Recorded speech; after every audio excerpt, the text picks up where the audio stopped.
Hello everyone, so I'm going to be talking about the conclusion of the reversing candle that I did. And I know many people were asking me about it, they were sending me messages. I just got really overwhelmed this week with school and I couldn't make any videos. So I'm going to show you, the results of the candle. As you can see, this is the first one I did. Okay, this is the first one. I kept it because I want to keep the reference of it. And you can see the difference of the candles. Now this is the second one. And it really has been removing a lot of things. Now, in terms of the blockages that I did see, definitely the third chakra. I'm not sure if you can see here very clearly with the light and everything. But I can tell that the third chakra is a little blocked. Also, I can tell that the third chakra, or the one that's in the not the root, but the one that's in the solar, I think is the one in the stomach area. I need to really look at that one as well. Is also a little blocked. I can tell by the color of it; it's a little cloudy there. Okay, so yeah, this is amazing. Things have really started to clear up for me when it comes to the situation that I was trying to resolve. It has worked amazingly. People have asked me why reversing candles can sometimes, bring a little bit of turmoil in your situation. Now, it happened for me. This is the way I practice. This is the way what my experience has been. And I'm kind of just reporting with you guys what I observed, what I saw. And what I saw basically was when I did this candle, I did notice some things kind of like, some issues going on.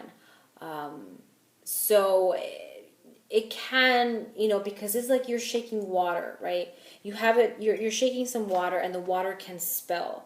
So it's the same thing here. These candles are removing some negative energy. So when they're removing stuff, you really want to be, it's really going to depending on the strength of the candle and how strong the candle is working, you can start to see that it's moving like water, the negativity, and it can spill. And there's where things can happen, okay?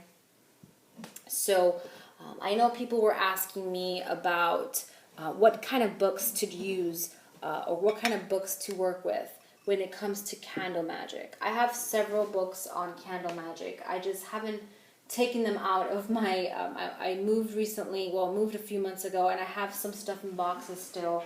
But one of the ones that I have in my, right here that I can show you, that's one of my favorite books of all time, is The Magical Power of the Saints. And this is by Reverend Ray Malbrough, or Malbrough, I hope I pronounced his name correctly. Awesome book. This book really goes into the details of the different saints that you can work with. It talks about deities and saints, so he goes in a big chapter of all the deities and saints, masculine and feminine, what they're for, what the saints are for, honoring divination and magical religious practice, honoring the ancestors and the dead, which is very important, working the candles, the language of the candles, how to read the candles. If you want, for example, it gives you if you want work with Elegua, just open to him.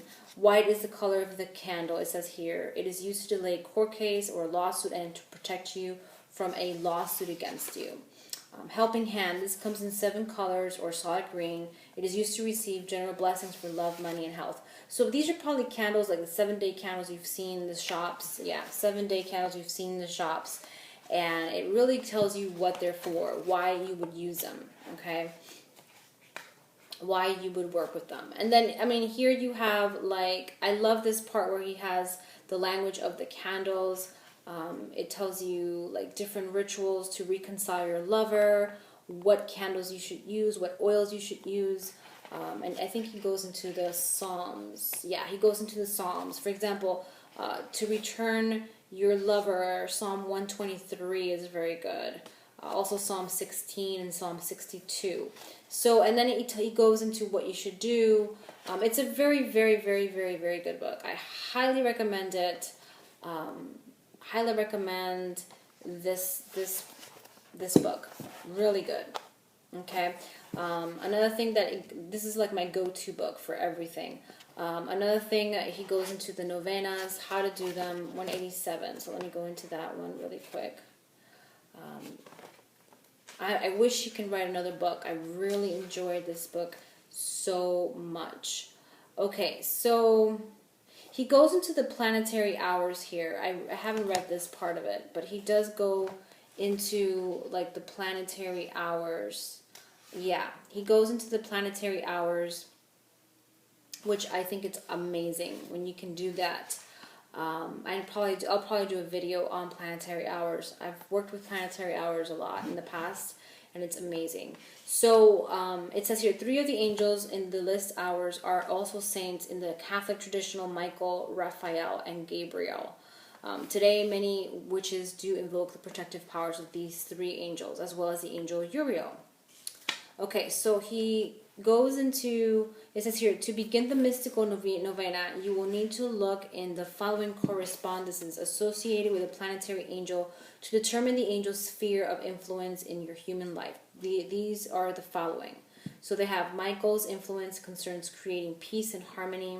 So I guess what you can do is, you can work with different deities or angels to help you with something. Like, let's say you're looking to work with matters concerning a property. You may want to work with the K-seal hour, okay, which rules over matters concerning old people, karma, and property. Okay, so you will look up for that hour. If you want to do things for health, healing, travel, education, Archangel Raphael will be the hour you would want to work with. So it says here, once the angel is determined, you will begin the mystical novena with the angel's assigned hour. For example, you want to begin a novena to sell your home or business. In the list of saints, we see that Saint Philomena is associated with the real estate. We will begin the novena in the hour assigned to the angel K-seal for this angel's influence. So, see, this is an awesome chapter here. I haven't really gone in. See, I have it kind of in the paper. I had it in there, but I didn't read the whole thing. But this looks really, really amazing.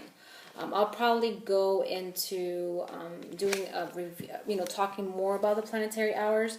But this is the main book I go to. He's my favorite author when it comes to candles and the magical powers of the saints. I wish there was more books on saints and things of that nature, because he did an awesome job with this. I have, what other books I'm trying to see that are good. I have another book on the Enchanted Candle, which is really good, but that's a different type of work. But that's the one I have in my hands right now that's really good for candle magic. That I would recommend. Okay, so I hope everybody enjoyed this. Many blessings. I have a new moon, or I would say pink moon, sale in my Etsy shop if you're interested. Many blessings, everyone.